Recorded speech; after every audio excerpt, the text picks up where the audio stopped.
Hello. അപ്പോൾ നമ്മുടെ world കപ്പിൻ്റെ ഫൈനൽ കഴിഞ്ഞു. അപ്പോൾ ഞാൻ ഒന്ന് രണ്ട് കാര്യങ്ങൾ പറയാനാണ് ഞാൻ വന്നത്. ഞാനൊരു പോർച്ചുഗൽ ഫാനാണ്.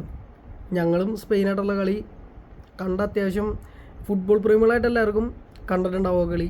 ആ കളി എങ്ങനെ ഉണ്ടായിരുന്നു എന്ന് എല്ലാവർക്കും അറിയാം. ഇന്നത്തെ കളി അറിയാലോ. ഇന്നത്തെ കളിയുടെ ഏറ്റവും വലിയ ഉദാഹരണം എന്താണെന്ന് അറിയോ? ഒട്ടും ഡിസർവ് അല്ലാത്തൊരു ടീം, എന്താ ഡിസർവിങ് അല്ലാത്തൊരു ടീം എങ്ങനെ ഒരു വേൾഡ് കപ്പിൻ്റെ ഫൈനലിൽ കളിക്കാം എന്നതിൻ്റെ ഏറ്റവും വലിയ ഉദാഹരണമാണ് ഇന്ന് കളിച്ച ടീം. ഞാൻ ടീമിൻ്റെ പേരൊന്നും പറയുന്നില്ല. Messi as A legend. എനിക്ക് മെസ്സിയോട് ഞാൻ പറയില്ല, ഞാൻ റൊണാൾഡോ ഫാനാണ്. പക്ഷെ റൊണാൾഡോ കഴിഞ്ഞ് കഴിഞ്ഞാൽ വേൾഡിലെ ഏറ്റവും നല്ല പ്ലെയർ മെസ്സി തന്നെയാണെന്ന് ഞാൻ പറയും.